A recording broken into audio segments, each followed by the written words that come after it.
Kenaikan harga minyak dunia telah memicu kekhawatiran terhadap tekanan fiskal Indonesia. Namun demikian, pemerintah memastikan defisit anggaran pendapatan dan belanja negara atau APBN tetap terkendali meski harga bahan bakar minyak bersubsidi tidak dinaikkan.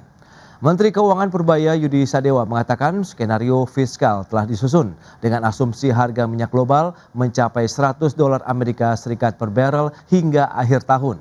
Di sisi lain, pemerintah juga melakukan penyesuaian belanja untuk menjaga defisit tetap berada dalam batas aman, yakni di level 2,9% PDB sesuai dengan target pemerintah. Purbaya menegaskan pemerintah telah memutuskan untuk tidak menaikkan harga BBM bersubsidi hingga akhir tahun. Purbaya menilai selama harga minyak tidak bertahan lama di atas $100 Amerika Serikat per barrel, ruang fiskal masih cukup untuk menjaga defisit APBN tetap terkendali. Waktu kita exercise, saya sudah exercise dengan harga minyak dunia rata-rata $100 per barrel sampai akhir tahun, dengan exercise yang lain, pemotongan di sana sini, penghematan di sana sini, kita bisa pastikan defisitnya masih di sekitar 2,9% di sekitar situ. Jadi ingin menegaskan lagi bahwa harga BBM bersubsidi tidak akan naik sampai akhir tahun dan anggaran saya cukup. Kalau kepepet gimana? Misalnya harganya lebih tinggi lagi, saya nggak terkendali misalnya. Selama suplainya ada, kita masih punya bantalan uang sebesar 420 triliun rupiah yang sekarang dalam bentuk sisa anggaran lebih. Baik pemirsa, untuk membahas tema kita kali ini, kepastian BBM tidak naik, angin segar bagi dunia usaha. Kita sudah tersambung melalui Zoom bersama dengan Bapak Opit Adisuryo, Wakil Bendahara Umum Himpunan Pengusaha Muda Indonesia (HIPMI), dan juga Mas Nailul Huda, Direktur Ekonomi Digital Selios. Langsung saja kita sapa ini. Halo Pak Opit, apa kabar? Alhamdulillah, Mas Pras, sehat-sehat. Gimana kabarnya? Kabar baik juga Pak Opit, terima kasih atas waktu yang disempatkan. Dan Mas Nailul, apa kabar? Alhamdulillah, Mas Ran. Baik, terima kasih juga atas waktu yang disempatkan. Ini menarik kalau kita sampaikan tadi beberapa informasi bahwa pemerintah memastikan harga BBM bersubsidi ini tidak mengalami kenaikan alias ditahan begitu ya sampai dengan akhir tahun. Dari sisi ekonomi Anda melihat bagaimana kebijakan ini memang akhirnya memberikan kepastian ini bagi dunia usaha dan tentunya masyarakat begitu bahwa BBM tidak ada rencana untuk dinaikkan pada tahun ini. Silakan Mas Nailul. Ya, Mas Ras. Jadi memang kalau kita lihat ya, ini sebenarnya sejalan dengan apa yang disampaikan oleh masyarakat. Ketika kita bicara terkait dengan BBM subsidi, maka ketika ada kenaikan seperti tahun 2022 misalkan, itu pasti akan memberatkan daya beli masyarakat gitu kan. Kemudian kalau kita lihat juga inflasi itu bisa meningkat relatif tajam. Makanya memang ini yang kita harapkan, ini pemerintah bisa untuk mempertebal subsidi BBM. Jadi memang kita berharap apa yang dikatakan pemerintah itu bukan hanya isapan jempol, tapi memang dilakukan hingga akhir tahun. Karena kalau kita lihat Mas Pras, ini sudah ada gejala terkait dengan masyarakat yang menahan konsumsinya. Nah kalau kita lihat data dari Bank Indonesia misalkan, itu untuk share pendapatan yang dia digunakan untuk konsumsi itu turun gitu. Nah artinya ini ada share dari masyarakat yang di-keep oleh masyarakat untuk berjaga-jaga ke depan. Nah, ketika ini ditetapkan bahwa tidak ada kenaikan harga BBM subsidi sampai akhir tahun, ini masyarakat bisa untuk berbelanja, bisa memutarkan ekonominya jauh lebih baik dibandingkan dengan apabila pemerintah memutuskan untuk menaikkan harga BBM. Oke, itu dia. Memang sesuai dengan harapan masyarakat begitu ya, bahkan ekonom pun mengharapkan memang tidak dinaikkan. Nah, dari pelaku usaha sendiri melihat bagaimana tadi harga BBM yang bersubsidi khususnya begitu yang tidak naik sampai dengan akhir tahun. Apakah memang ini ya sesuai begitu? Karena kita tahu volatilitas harga minyak dunia kan masih terus terjadi Pak Opit sampai saat ini. Ya, jadi kita patut mengapresiasi apa yang sudah dilakukan oleh pemerintah dalam hal ini sesuai dengan arahan Bapak Presiden kepada Pak Menteri Keuangan yang secara tegas mengumumkan bahwa tidak naik sampai dengan akhir tahun ini suatu hal yang sangat luar biasa dan patut kita apresiasi. Itu yang pertama. Yang kedua, Ini tentunya menjaga daya beli masyarakat dan harapannya terus ekonomi bisa bergerak, belanja tidak ditahan seperti tadi yang disampaikan oleh Mas, Mas Naufal dan iya. juga terkait dengan pengusaha. Saya pikir ini momentum yang sangat tepat untuk gaspol gitu ya. Oke. Artinya mumpung ada istilahnya momentum atau istilahnya ini kan namanya subsidi nafas buatan ya. Istilahnya itu kita bisa memanfaatkan momentum ini dengan semaksimal mungkin. Ya, kita apalagi diberi kejelasan runway-nya sampai dengan akhir tahun nih kira-kira. Ini berarti saatnya untuk kita berekspansif terukur dan juga masyarakat kembali spending sehingga apa yang diharapkan oleh pemerintah agar ekonomi ini bergerak dan ini namanya kebijakan yang kontrsiklikal yang sejalan dengan pengusaha dan juga masyarakat ya. Artinya Oke. ini benar-benar harus kita manfaatkan momentum ini sebaik-baiknya. Mungkin gitu Mas Pras. Ya, Pak Opik, tapi apakah kebijakan ini akhirnya bisa dikatakan efektif nih untuk menekan laju inflasi dari sisi produsen begitu agar harga produk di tingkat konsumen tetap kompetitif maksud saya alias tidak naik begitu? Iya, komponen-komponen yang terbesar salah satunya memang adalah BBM dan juga tarif dasar listrik misalkan. Oke. Nah, dengan adanya intervensi pemerintah yang cukup di bidang ini, saya pikir ini sangat membantu sekali di tengah kondisi yang tidak pasti ya. Bahkan warga negara lain kalau bisa jadi WNI hari ini mungkin jadi WNI semua nih Mas Pras, kira-kira gitu.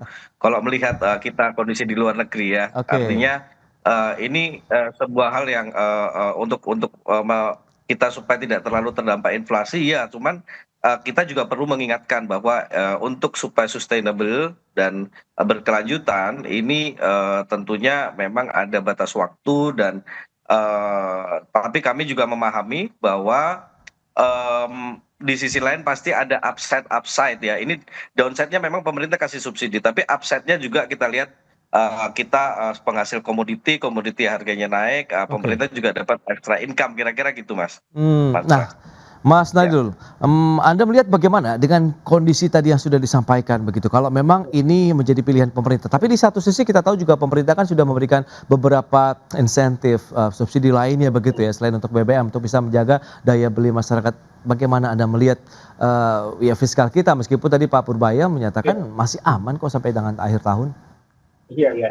Ya, ini cukup menarik kalau kita bicara terkait dengan fiskalnya. Bahwa kalau kita lihat sebenarnya ini fiskal kita kan juga lagi berdarah-darah sebenarnya Mas Pras. Jadi Oke. memang selain tadi kita juga berharap tidak dinaikkan harga BBM bersubsidi, kita juga sebenarnya berharap ada pergeseran. Makanya ini yang kita sampaikan adalah pergeseran dari anggaran, terutama untuk MBG ya. Kita katakan bahwa MBG ini cukup besar dananya dan itu bisa dihemat untuk mempertebal subsidi BBM.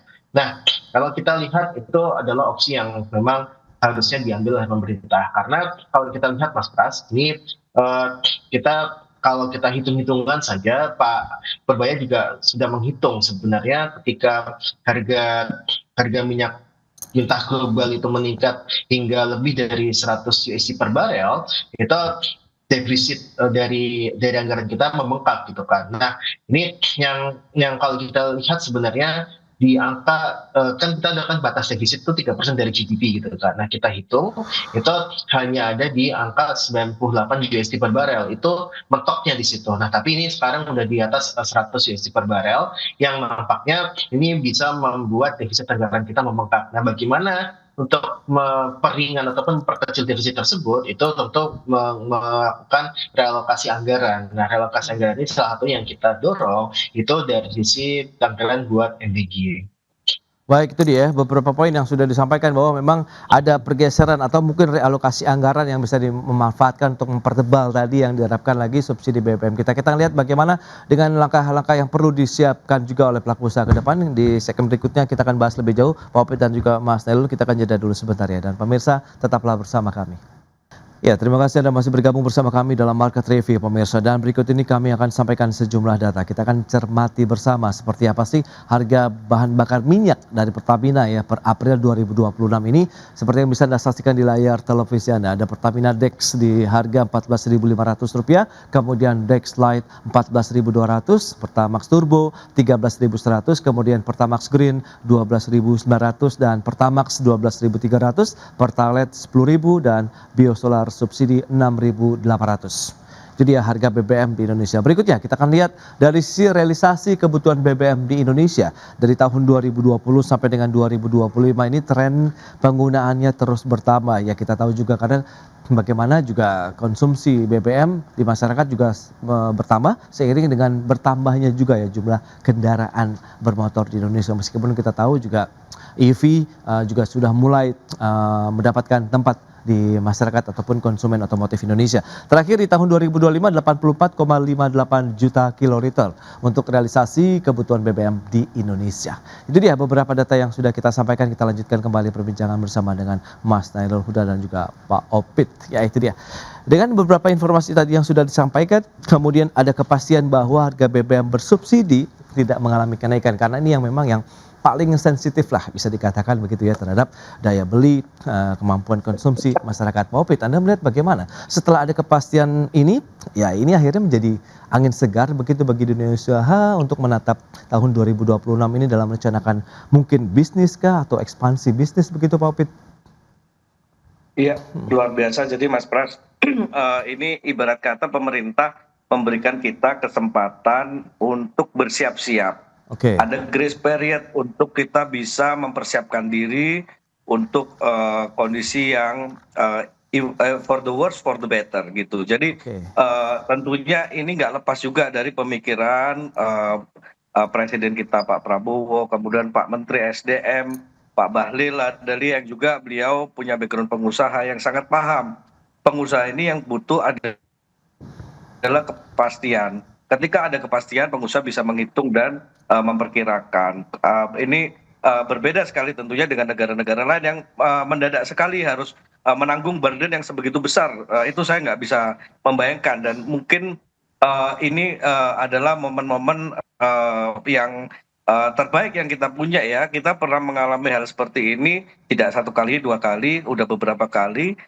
Tapi dikasih kesempatan siap-siap ini baru kali ini kira-kira. Makanya kami dari dunia usaha sangat mengapresiasi Pak Menteri SDM dan juga jajarannya, nggak lepas dari kerjasama yang luar biasa. Tadi disebutkan juga Pertamina, PLN, kemudian BPH Migas. Nah, ini tentunya beliau-beliau yang ada di sana juga bekerja sangat keras untuk bisa membuat iklim usaha yang sedemikian kondusif seperti ini, Mas Pras. Oke, tapi kalau kita lihat dari sisi kebijakan stabilitas harga BBM ini lantas bagaimana kalau kita bicara kalkulasi biaya produksi, kemudian juga logistik begitu. Karena kan komponen logistik tidak hanya BBM, Pak Opit. Nah, ini apakah memang perlu juga ada antisipasi yang dilakukan? Mengingat ya karena kita tahu ada momen lebaran yang sudah lewat, ada beberapa mungkin bahan-bahan kebutuhan pangan lain ataupun produk-produk jasa lainnya misalnya begitu yang mengalami kenaikan. Ini seperti apa kondisinya, Pak Opit?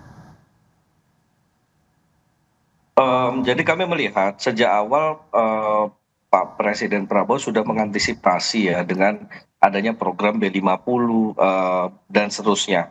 Bahkan beliau beritikat untuk terus menaikkan. Kemudian dari sisi pengusaha juga sudah banyak sekali ya program ekonomi kerakyatan yang intinya mengutamakan supaya kita bisa swasembada dan juga ekonomi lokalnya bisa bergerak dengan baik.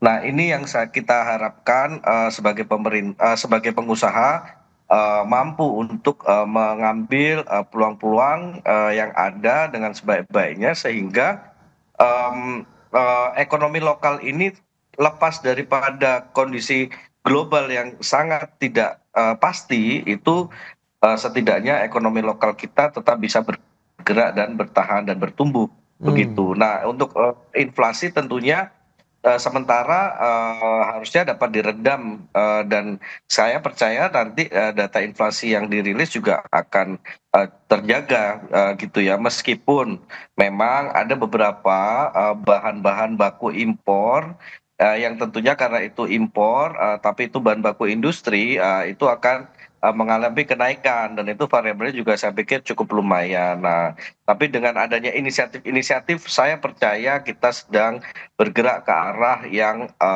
benar, ke arah Oke, yang baik dan berprogres positif, Mas Pras. baik, Wapit. Nah, Mas Nailul, lantas bagaimana kalau kita bicara mengenai inflasi, kemudian insentif yang sudah dilakukan juga begitu. Ini stabilitas menurut Seleo sendiri akan tetap terjaga atau bagaimana? Ya, inflasi sebenarnya tetap akan meningkat ya di Hmm, Maret. Kalau kita lihat sebenarnya meningkat karena ada dari sisi lebaran gitu kan. Tapi kalau kita lihat untuk ke depan, ini inflasi dari untuk sektor transportasi terutama untuk BBM dan sebagainya, itu relatif akan terjaga sebenarnya.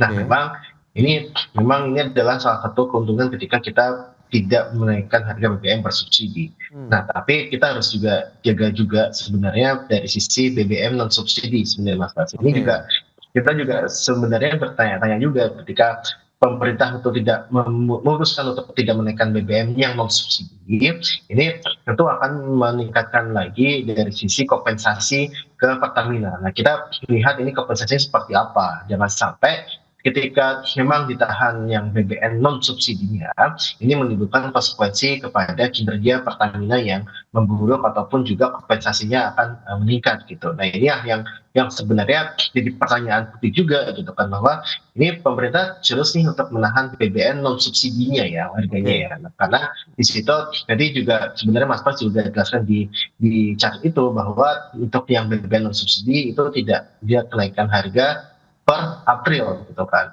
Nah, Hmm, makanya ini yang kita sampaikan, ini harus dilihat secara benar nih bahwa ini BBM non subsidi itu ya sebenarnya kalau kalau kita lihat ketika naik pun itu terbatas dampaknya ke inflasi sebenarnya. Makanya oke. kita kita juga sadar berharap bahwa ini ada penyesuaian juga untuk harga BBM yang non subsidinya.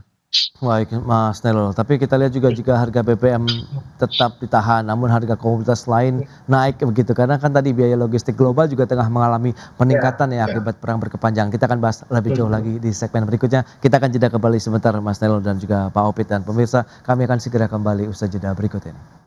Ya, terima kasih Anda masih bergabung bersama kami dan kita akan lanjutkan kembali perbincangan bersama dengan Bapak Opita Suryo, Wakil Bendahara Umum BPP HIPMI, kemudian juga ada Mas Nailul Huda, Direktur Digital Selios. Baik, nah dengan tadi yang sudah disampaikan ini, Selios sendiri melihat bagaimana kalau kita bicara mengenai kondisi global, perang yang masih belum kita ketahui akan berakhir kapan, kemudian harga komoditas lain juga melonjak, biaya logistik global juga melonjak, sementara kita tahu juga bahan baku produksi manufaktur ataupun usaha lainnya pun masih didatangkan dari luar negeri. Bagaimana Selius melihat ini?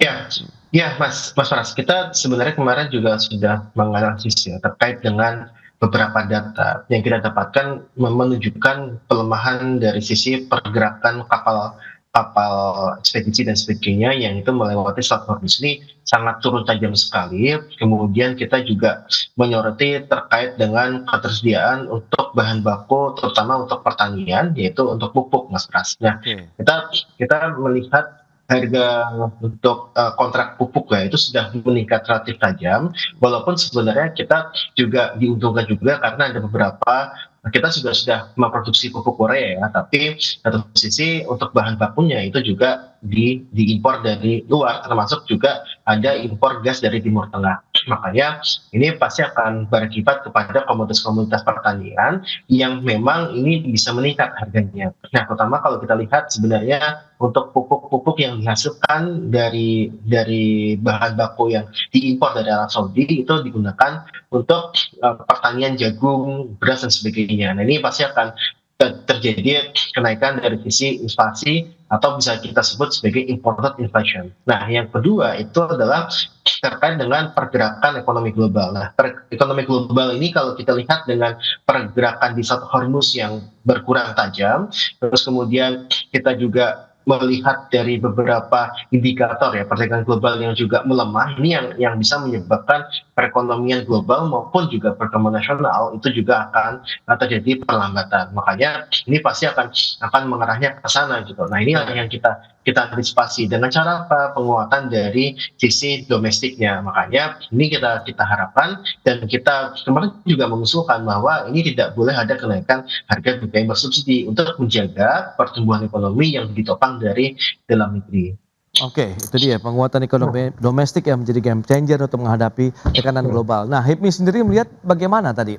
Apakah memang ini ya perlu strategi khusus menjadi tantangan tersendiri kalau kita bicara mengenai gejolak global, kemudian harga bahan baku global yang juga mulai merangkak naik begitu untuk industrinya sendiri bagaimana Pak Opik? Iya, jadi saya sampaikan Mas Pras, ini juga momentum yang sangat baik agar pengusaha nasional kita bisa berkonsolidasi, membangun industrialisasi di dalam negeri dan juga mendukung inisiatif-inisiatif yang sudah ada. Jadi semakin kita mampu berdikari dan mengurangi ketergantungan terhadap impor, maka kita akan harga itu semakin kita mampu untuk punya kontrol ya, sehingga ini yang program-program pemerintah swasembada di berbagai bidang ini harus kita dorong. Cuman kami juga mengingatkan Mas Pras, dengan adanya disparitas harga yang cukup lumayan antara kita menjual BBM dan negara sekeliling misalnya, Oke. dan juga misalkan antara subsidi dan non subsidi, maka pengawasan yang lebih ketat terkait dengan kebocoran-kebocoran, penyeludupan dan lain sebagainya ini juga perlu ditingkatkan sehingga tidak kontraproduktif gitu kira-kira Mas. Oke, itu dia penyaluran BBM yang perlu dicermati begitu. Kalau kita lihat dengan kondisi saat ini, nah kalau strategi khusus yang sudah disiapkan dari pelaku usaha untuk menyikapi kondisi saat ini, meskipun harga BBM tidak naik untuk yang bersubsidi, tapi bagaimana dengan ya komponen-komponen lain yang mempengaruhi mungkin biaya produksi dan mungkin distribusi begitu Pak Opit? Ya, tentunya memang pada akhirnya sedikit kita berupaya untuk tidak ada menaikkan harga, tapi pun penyesuaian terukur itu tidak bisa dielakkan ya, meskipun apa yang kita lakukan adalah jual beli antar provinsi, antar kota, antar teman, antar komunitas, sehingga di situ karena itu bergeraknya adalah di domestik, maka tidak terlalu komponen impornya relatif kecil. Oke. Jadi dengan volume yang semakin membesar,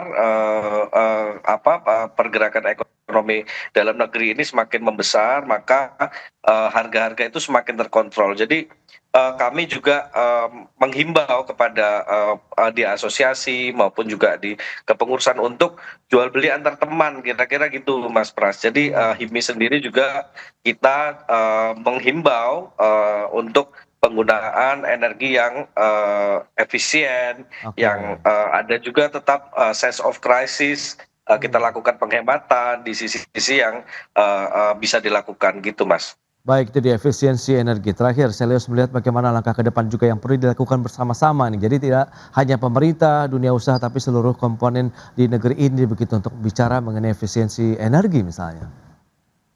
Ya, kita berharap sebenarnya dari kejadian kenaikan harga minyak secara global ini bisa untuk mempercepat transisi energi, Mas Pras. Jadi kita harapkan itu ada transisi energi yang dimana untuk energi berbahan bakar fosil ya, terutama untuk yang kendaraan itu juga bisa beralih ke energi baru terbarukan, seperti misalkan dari listrik dan sebagainya. Nah, kemudian yang kita harapkan juga adalah ini pemerintah itu juga ikut dalam beberapa forum ya, kita melihat ada baluran energi yang berjalan cukup lambat, itu harus dipercepat lagi gitu kan. Dan kemudian kalau kita lihat juga sebenarnya industri juga harus siap juga untuk melakukan transisi energi. Nah ini kan yang awalnya banyak menggunakan solar dan sebagainya, kita harapkan menggunakan bahan bakar untuk industri itu yang dia yang lebih bersih gitu kan, misalkan dari sisi panel surya dan sebagainya. Nah, kita perlu mendorong hal tersebut agar apa? Agar dari sisi ketergantungan kita pada energi fosil itu berkurang, karena kita mau tidak mau itu sudah merupakan net importir minyak gitu kan. Iya. Artinya di sini kita sangat bergantung sekali impor minyak untuk kebutuhan dalam negeri. Makanya kita berharap ini momen yang tepat untuk melakukan transisi energi ataupun mempercepat transisi energi. Oke, itu dia yang menjadi salah satu solusi yang perlu dilakukan bersama-sama seluruh komponen di negeri ini begitu untuk melakukan efisiensi energi dan juga transisi energi bersih di Indonesia. Baik, Mas Nailul Paupi, terima kasih banyak atas informasi, update dan juga insight yang sudah diberikan kepada pemirsa pada hari ini. Selamat melanjutkan aktivitas Anda kembali, salam sehat. Sampai berjumpa kembali. Terima kasih, Pak Paupi, Mas Nailul. Terima kasih, Mas Pras. Ya, pemirsa, pemerintah berkomitmen menjaga keterjangkauan harga tiket penerbangan domestik di tengah lonjakan harga aftur global saat ini, dan salah satunya dengan memberlakukan skema PPNDTP untuk pembelian tiket penerbangan kelas ekonomi. Nah, untuk menjaga kenaikan harga tiket domestik agar tetap terjangkau oleh masyarakat, maka pemerintah menjaga kenaikan harga tiket hanya di kisaran 9-13%. Jadi harga tiket di kisaran 9-13% dengan langkah-langkah sebagai berikut. Yang pertama, PPN ditanggung pemerintah, itu 11% untuk tiket angkutan udara niaga berjadwal di dalam negeri kelas ekonomi. Nah, dengan perhitungan tersebut, jumlah subsidi yang kita berikan oleh pemerintah itu sekitar 1,3 triliun rupiah. Nah, per bulannya. Jadi kalau kita persiapkan untuk 2 bulan, maka ini 2,6 triliun agar harga tiket naiknya maksimum di 9-13%. Demikian pernyataan Menteri Koordinator Bidang Perekonomian Airlangga Hartarto yang menegaskan komitmen pemerintah untuk menjaga keterjangkauan harga tiket pesawat domestik di tengah lonjakan harga aftur global. Airlangga menyebut langkah ini diambil sebagai strategi adaptif untuk menjaga daya beli masyarakat, sekaligus memastikan keberlanjutan industri penerbangan nasional yang tertekan dinamika geopolitik. Melalui skema PPNDTP, beban pajak tiket angkutan udara niaga kelas ekonomi akan dialihkan dari penumpang kepada pemerintah. Kebijakan ini akan berjalan beriringan dengan pengaturan fuel surcharge yang juga diterapkan dalam jangka waktu yang sama. Selain insentif pajak, pemerintah memberikan relaksasi kepada PT Pertamina Persero terkait mekanisme pembayaran aftur oleh maskapai melalui skema bisnis to bisnis yang lebih fleksibel. Langkah ini diharapkan dapat memperkuat arus kas maskapai penerbangan. Jakarta, Tim Liputan, IDX Channel. Ya, pemirsa, untuk membahas tema kita kali ini, harga aftur melonjak, pemerintah batasi kenaikan tiket pesawat 13%. Kita sudah tersambung melalui Zoom bersama dengan Bapak Firly, Ketua Asosiasi Pengguna Jasa Penerbangan Indonesia APJAPI. Kemudian juga ada Bapak Elvi Amir, Wakil Ketua Umum Bidang Ekosistem Transportasi Udara Masyarakat Transportasi Indonesia. Langsung saja kita sapa ini. Halo Pak Alvin, apa kabar? Baik, terima kasih Mas. Baik, terima kasih juga atas waktu yang disempatkan Pak Alvin, dan juga Pak Elvi, apa kabar? Selamat siang, kabar baik, terima kasih. Baik, terima kasih juga atas waktu yang disempatkan Pak Elvi. Ini menarik kalau kita lihat tadi sudah disampaikan begitu, ada upaya pemerintah ya dengan adanya kenaikan aftur yang tinggi, kemudian tadi upaya untuk membatasi kenaikan dari tiket pesawat. Kalau Anda melihat sendiri Pak Elvi, bagaimana urgensi dari upaya ataupun langkah pemerintah ini untuk mempertimbangkan juga kenaikan harga aftur global? Oke, terima kasih. Ya. Urgensi dengan pembatasan kenaikan harga yang ditetapkan oleh pemerintah, ini memang sudah sangat-sangat mendesak dan harus dilaksanakan. Jadi intervensi dari pemerintah terhadap ada lonjakan harga aftur, khususnya di domestik yang 70%, yang berlaku 1 April yang lalu, ini memang tidak bisa terhindari lagi masalah harga tiket kalau tidak dibatasi oleh pemerintah 9-13. Ini pasti karena fuel saja sudah 70%. Jadi logisnya harga tiket juga menaik luar biasa, tidak terkendali ataupun boleh dibilang liar. Oleh Oke. karena itu pemerintah menurut saya menetapkan 9-13% ini udah cukup realistis dan kami Oke. sebagai perwakilan dari masyarakat transportasi Indonesia menerima kebijakan dari pemerintah ini 9-13%. Tapi mungkin dari segi airline coba kita lihat lagi nanti bahwasanya kami merasa penetapan intervensi pemerintah 9-13% sehingga tidak mendorong harga tiket tinggi Baik. melebihi dari yang ada saat ini. Demikian mungkin masalah urgensi pembatasan kenaikan harga Oke. 9-13%. Baik, Pak Elvi. Nah, Pak Alvin sendiri melihat bagaimana dengan batasan tadi 9 sampai dengan 13% begitu Pak Alvin di tengah lonjakan Jadi harga. satu lagi mungkin, Ya, satu lagi keseimbangan antara 9-13% ini saya rasa titik tengah. oke. Baik, baik. Pak Alvin, bagaimana pandangan Anda dengan kenaikan ataupun kisaran tadi di 9 sampai dengan 13% ini? Baik, kita harus melihatnya satu persatu ya, Oke. bahwa yang diizinkan naik oleh pemerintah itu adalah fuel surcharge. Yang tadinya 10% menjadi 38%, berarti kenaikannya 28%. Nah, angka 28% ini sebenarnya mendekati angka minimum yang kami di Apjapi melakukan penghitungan. Harga fuel dalam negeri ini naiknya 72,5%.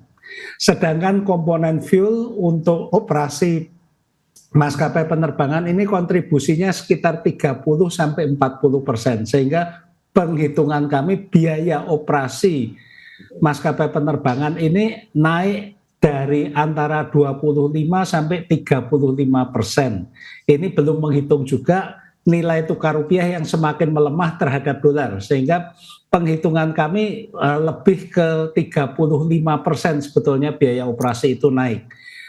Jadi ketika pemerintah menetapkan 28 itu masih dalam range kami, itu kami anggap menerimanya itu normal, Oke. bahkan mendekati nilai minimumnya. Saya menangkap bahwa pesan yang disampaikan pemerintah adalah kebijakan ini adalah untuk membantu maskapai penerbangan kita agar tetap dapat beroperasi, tetap bisa bertahan hidup, agar konektivitas kita tidak terganggu. Bukan untuk menambah laba mereka. Oke. Ada satu hal yang kita tidak boleh abaikan, bahwa fuel surcharge ini sekarang tidak lagi diskriminatif. Sebelumnya fuel surcharge untuk jet itu 10%, kemudian untuk propeller 25%. Sekarang baik jet maupun propeller sama-sama semuanya menjadi 38%, kenaikan 28%. Nah, di sini yang kita juga perlu perhatikan, kenaikan harga tiket harusnya 28% kan, tapi pemerintah memberikan insentif yaitu PPN terhadap tiket ditanggung pemerintah dan juga bea masuk untuk bea masuk dan pajak impor untuk komponen dan suku cadang pemerintah, suku cadang pesawat ditanggung pemerintah sehingga menjadi 0. Jadi turunnya adalah dari 28 dikurangi 11% PPN, dikurangi lagi sekitar 5% untuk bea masuk suku cadang dan komponen, itu turunnya adalah 16%. Jadi dari 28 kalau dikurangi 16 itu tinggal 12%, sehingga apa yang disampaikan pemerintah, kenaikan harga tiket itu antara 9 sampai 13%, dengan catatan PPN ditanggung pemerintah ini segera berlaku juga, dan juga bea masuk untuk komponen dan suku cadang pesawat juga langsung berlaku. Sebab kalau itu tidak langsung berlaku, berarti kenaikannya 28%. Oke. Demikian. Ya, itu ya. Skema PPN ditanggung pemerintah tadi memang, dan kenaikan harga tersebut ya tadi 11% ya PPN DTP begitu yang ditanggung oleh pemerintah. Seberapa cepat dan seberapa kuat juga ini pemerintah bisa mengimplementasikan PPN DTP ini, sehingga yang seperti Pak Alvin sampaikan, jadi bisa segera terlaksana begitu di lapangan, 9 sampai dengan 13%-nya juga tidak melebihi target dari kisaran tadi begitu Pak Alvin. Ya, ini tergantung dari Menteri Keuangan, karena untuk membuat PPN ditanggung pemerintah dan juga bea masuk suku cadang dan komponen pesawat ini harus dengan peraturan Menteri Keuangan. Nah, kalau Menteri Keuangan sigap ini bisa langsung berlaku, tapi kalau tidak sigap berarti PPN ini masih terus berlaku karena tidak mungkin maskapai penerbangan tidak memungut PPN kalau belum ada peraturannya. Nanti akan melanggar peraturan. Demikian. Oke, menarik ini. Nah, MTI sendiri melihat apakah insentif PPN DTP 11% akan diberikan pemerintah dalam skema kenaikan ini akan efektif juga nih untuk menjaga minat masyarakat dalam menggunakan angkutan udara begitu Pak Alvin, sambil ya operasional maskapai juga tidak terganggu begitu kalau memang itu yang diharapkan. Oke, kita dari MTI melihat efektivitas intensif dari PPN DTP yang ditanggung oleh pemerintah sebesar 11%. Ini gunanya adalah untuk menjaga minat masyarakat, ya, agar kenaikan tiket itu tidak lebih tinggi dari fuel surcharge. Ya. Surat keputusan dari masalah fuel surcharge juga kemarin sudah ditandatangani oleh Menteri Perhubungan nomor 83 tahun 2026. Berlaku mulai tanggal 6 April 2026. Dan kita juga memperhatikan juga beban operasional dari maskapai. Ya, memang mengharapkan ada seperti yang Pak Alvin Lee sampaikan, suku cadang pesawat itu biaya masuknya harus 0%, harus diterapkan sesegera mungkin melalui Menteri Keuangan.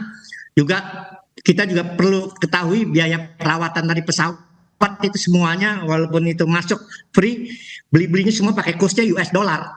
Sedangkan rupiah kita ya boleh dibilang sangat melemah. Jadi memang pemerintah dalam hal ini dalam posisi, dan kita sebagai masyarakat juga ya harus menerima ada kenaikan 9-13% ini. Walaupun ini cukup berat sebetulnya untuk airline. Saya memahami apa yang disampaikan Pak Alvin Lee, sangat memahami, tapi juga kita melihat supaya meredam lonjakan drastis PPN yang 11% dikenakan di atas tiket dan harga dasar maupun fuel surcharge-nya. Jadi memang bagaimana mempertahankan volume penumpang mobil khusus dari kelas menengah ke bawah nih Pak. Yang 5% masih dianggap di bawah 15% ya. Kalau misalnya tadi 9-13 itu masih relevan, masih masuk dalam toleransi. Ya, tapi masih banyak faktor-faktor yang tadi disampaikan oleh Pak Alvin Lee yang harus sesegera mungkin juga pemerintah menetapkan PPN DTP dan yang lain-lainnya sesegera mungkin. Oke, itu dia yang perlu dicermati bersama begitu ya, bahwa biaya maintenance, kemudian bagaimana importasi suku cadang pesawat juga harus menjadi perhatian dari pemerintah karena komponen-komponen tadi mempengaruhi juga biaya operasional dari maskapai penerbangan di Indonesia begitu. Kita akan bahas lebih jauh lagi nanti di segmen berikutnya Pak Elvi dan juga Pak Alvin. Kita akan jeda dulu sebentar ya, dan pemirsa kami akan segera kembali usai pariwara berikut ini. Ya, Anda masih menyaksikan Market Review pemirsa, dan kembali kami akan sampaikan sejumlah data untuk Anda. Kita akan cermati bersama seperti yang bisa Anda saksikan di layar televisi. Ini dia harga aftur untuk penerbangan domestik di Bandara Soekarno-Hatta. Kita akan cermati bersama bagaimana fluktuasi ataupun pergerakannya Januari 2026 kemudian sampai dengan April 2026 dari Rp13.089,39 per liter, kemudian trennya naik terus sampai dengan April sudah di Rp23.551,08 per liter. Itu dia kenaikan hampir 100% lah kalau bisa dikatakan ya terkait dengan harga aftur di Bandara Suta. Selanjutnya kita akan cermati data lainnya. Ini konsumsi aftur sektor transportasi. Ya, range dari tahun 2018 kemudian sampai dengan tahun 2024 ini dia fluktuasinya ya sempat kita tahu di sebelum Covid lah bisa dikatakan begitu, masih 5,72 juta kiloliter. Kemudian ada ke pandemi Covid turun cukup drastis dan perlahan-lahan sudah mulai beranjak naik lagi. Di tahun 2024 sudah menyentuh 4,58 juta kiloliter untuk konsumsi aftur di sektor transportasi Indonesia. Selanjutnya kita akan lihat data lainnya, ini dari sisi produksi aftur di kilang Indonesia. Dari data tahun 2018, kemudian 2019 sampai dengan tahun 2024 tidak jauh berbeda dengan konsumsinya sendiri, di mana pandemi sempat menghantam juga industri penerbangan di Indonesia. Demikian juga dengan produktivitas aftur kita juga sempat turun terendah di tahun 2021 15,26 juta barrel, kemudian naik lagi tertinggi di tahun 2023 naik sampai dengan 26,32 juta barrel dan turun di tahun 2024 menjadi 19,4 juta barrel untuk produksi aftur kilang Indonesia. Dan kita akan lanjutkan kembali perbincangan bersama dengan Bapak Alvin dan juga Bapak Elvi.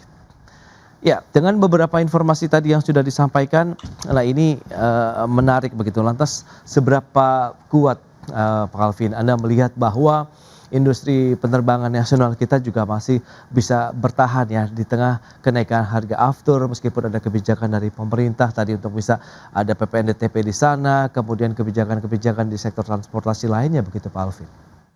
Baik Mas, saya mengajak kita melihat kenaikan harga aftur dulu. Oke. Yang kita sorot tadi kan adalah harga aftur untuk penerbangan domestik yang naiknya 72,5%. Dan itu harganya sudah termasuk PPN ya. Okay. Jadi kalau ini kita melihatnya kemudian yang internasional.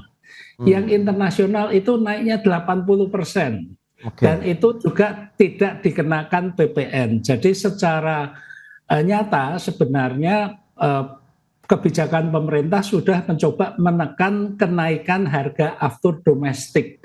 Ini sekitar 10%, bahkan bisa lebih dari 10% di bawah harga aftur internasional. Okay. Saya duga ini ada mekanisme subsidi silang, yaitu hasil penjualan aftur internasional ini untuk mensubsidi aftur dalam negeri. Tapi kalau itu dibuka nanti kita kena juga dumping juga katanya kan. Okay. Nah ini perlu kita apresiasi adanya kebijakan tersebut. Nah saya melihat juga kapasitas produksi aftur dalam negeri ini untuk kebutuhan normal itu bisa dipenuhi secara mandiri dari dalam negeri sehingga kita tidak terlalu terdampak dari luar negeri. Tapi yang saya khawatir adalah bahan bakar lainnya yang belum bisa kita produksi sendiri. Kalau afturnya cukup aman lah, sehingga walaupun harga bahan bakunya naik, kita tetap bisa menyediakan aftur untuk penerbangan di Indonesia. Demikian, Mas.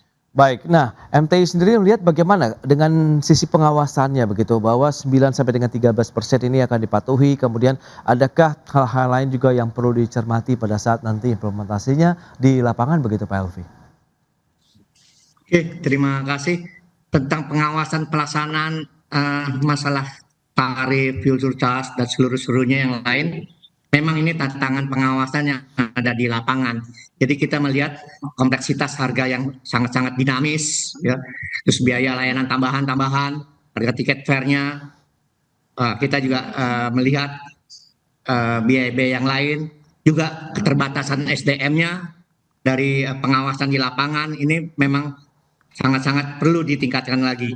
Jadi kami dari MTI itu sangat mendorong pemerintah terutama untuk tidak hanya mengeluarkan instruksi-instruksi saja tetapi juga memperkuat pengawasan masalah harga-harga yang melibatkan mungkin ke Komisi Pengawas Persaingan Usaha. Hal-hal ini penting untuk memastikan tidak ada praktek kartel atau penyalahgunaan posisi yang dominan yang di tengah krisis aftur saat ini. Itu dari segi pengawasan yang kita harapkan dari MTI kepada pemerintah. Oke, dari sisi kenaikan harga tiket sendiri, menurut pengamatan MTI begitu, ini sudah mulai ada yang mengalami kenaikan begitu dari harga tiket pesawat atau masih sama begitu? Dalam artian belum ada penyesuaian, Pak Elvi? Oke, dari kenaikan harga tiket ini, realisasi kenaikan 13%, ya memang ini masih sangat-sangat kecil ya, masih sangat mepet ya. Boleh dibilang tidak ada sedikit pun keuntungan untuk airline sama sekali memang. Kita akui ini titik impasnya aja, break even point-nya karena fuel-nya aja sampai 70%, kenaikan tiket 13% ini kelihatannya ya hanya mengurangi kerugian. Jadi tetap sebetulnya dalam posisi tidak nyaman untuk para airline. Jadi mencetak keuntungan ini sudah tidak memungkinkan lagi. Tinggal bagaimana mempertahankan sustainable dari operasional saja. kita sama-sama ketahui bahwasannya tekanan geopolitik ini sudah tidak bisa dihindari lagi oleh seluruh negara saat ini, dan sangat sulit atau nyaris tidak realistis sebetulnya kalau kenaikan hanya 9 sampai 13, tapi yang ditekan oleh pemerintah ini kami sebagai masyarakat sangat mengapresiasi, dan ini sangat tepat dan cepat sekali ditanggulangi, kalau tidak bisa liar harga-harga ini. Demikian. Oke, dan mengingat PPNDTP hanya berlaku untuk kelas ekonomi Pak Elvi, Anda melihat bagaimana terkait dengan penetapan harga tiket, mungkin kelas bisnis dan premiumnya atau eksekutif begitu Pak Elvi?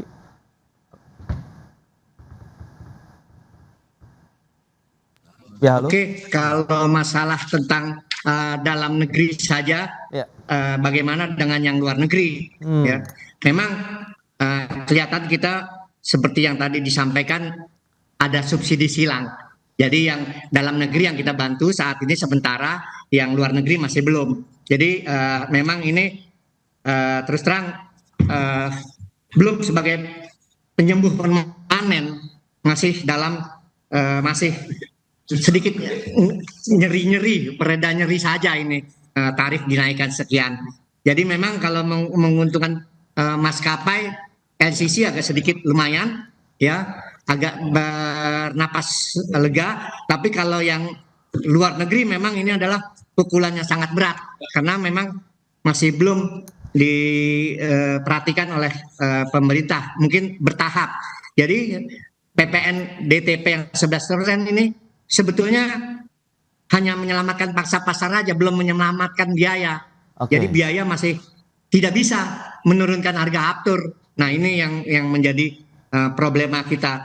Jadi memang kompensasi terhadap fluktuasi aftur yang diberikan sejujurnya, Baik. PPN DTP 11% itu belum mampu memberikan kompensasi kenaikan harga aftur secara langsung. Ini hanya sekedar berfungsi untuk menahan benturan saja lah. Begitu. Baik Pak Elvi. Nah Pak Alvin, Anda sendiri melihat bagaimana dengan keputusan pemerintah, kemudian adakah mungkin insentif lain yang masih bisa disalurkan atau diberikan oleh pemerintah untuk menjaga harga tiket tetap kompetitif, kemudian industri penerbangan kita juga masih berdaya saing begitu Pak Alvin? Baik, jadi yang diatur ini kan hanya penerbangan domestik kelas ekonomi. Iya. Karena itu yang selama ini diatur pemerintah, ada tarif batas atasnya. Sedangkan untuk bisnis kelas maupun penerbangan internasional selama ini memang mengikuti mekanisme pasar. Jadi kebijakan pemerintah ini masih konsisten dengan regulasi yang ada. Nah, tanpa kenaikan harga tiket saja, periode setelah Lebaran hingga nanti pertengahan tahun ketika liburan sekolah, ini memang jumlah penumpang menurun, masuk low season. Apalagi dengan kondisi perang teluk, ini biaya semua naik semua biaya itu naik. Sehingga biaya-biaya naik, pendapatan masyarakat tidak meningkat, berarti ada pelemahan daya beli. Nah, disinilah kita yang perlu cermati bahwa daya beli kita menurun apabila harga tiket ini tidak dikendalikan seketat mungkin. Maskapai penerbangan juga akan merasakan kerugian yang lebih besar. Misalnya harga tiketnya naik lebih dari 13%. Kelihatannya untung, tapi jumlah penumpangnya akan turun lebih drastis lagi. Nah, apa yang masih bisa dilakukan pemerintah adalah pertama, harga aftur dalam negeri ini masih dipungut PPN. Alangkah baiknya juga disamakan dengan harga aftur yang untuk internasional. Harga aftur internasional tidak kena PPN. Alangkah baiknya kalau harga aftur domestik ini juga tidak dikenakan PPN, sehingga nanti harga afturnya bisa lebih rendah. Tentunya ini juga menjadi keunggulan bagi kita, harga tiketnya bisa lebih rendah lagi. Yang kedua adalah kebijakan ini oleh pemerintah disampaikan berlaku untuk 2 bulan. Ditinjau kembali dalam 2 bulan. Saran saya jangan 2 bulan. Setiap bulan direview karena kondisinya sangat dinamis. Bisa saja bulan Mei nanti sudah berubah banyak. Jadi kalau memang berubah signifikan, tentunya perlu diperbaiki lagi, baik itu untuk menjaga kelangsungan operasi airlines maupun juga untuk melindungi konsumen. kebijakan ini sebetulnya agak telat Mas, karena harga aftur itu sudah naik sejak tanggal 1 April, tapi ini baru keluar tanggal 6. Oke. Airlines ini setiap harinya, setiap airline itu menanggung kerugian belasan miliar sampai puluhan miliar, tergantung dari jumlah pesawat dan jumlah rute yang dilayani. Oke. Jadi ya walaupun terlambat masih lumayan lah, tapi harapan saya ke depan pemerintah lebih sigap lagi mencermati dinamika geopolitik dan dampaknya terhadap beban BBM untuk penerbangan ini. Demikian. Baik, Pak Alvin, itu dia beberapa hal yang sudah dilakukan oleh pemerintah ya, termasuk salah satunya di industri penerbangan dengan penerapan batasan kenaikan 9 sampai dengan 13% untuk harga tiket pesawat melalui PPNDTP yang ditanggung oleh pemerintah, dan tadi diharapkan ada evaluasi setiap bulan sekali sambil menyikapi kondisi pergerakan global, harga aftur global begitu, sehingga ini akan memberikan titik keseimbangan baru tentunya ya bagi para pelaku industri penerbangan, maskapai penerbangan dan juga konsumen ataupun pengguna jasa penerbangan di Indonesia. Baik Pak Alvin, kemudian Pak Elvi, terima kasih banyak atas informasi, update dan juga insight yang sudah diberikan kepada pemirsa pada hari ini. Selamat melanjutkan aktivitas Anda kembali, salam sehat, sampai berjumpa kembali. Terima kasih Pak Alvin. Sampai jumpa lagi. Ya. Terima kasih, sampai jumpa lagi. Tetap semangat. Baik pemirsa, 1 jam sudah saya menemani Anda dalam Market Review, dan perbaharui terus informasi Anda hanya di IDX Channel, your trustworthy and comprehensive investment reference. Karena urusan masa depan harus ke depan, aku investor saham. Saya Prasetyo Wibowo beserta seluruh kerabat kerja yang bertugas pamit undur diri. Terima kasih dan sampai jumpa.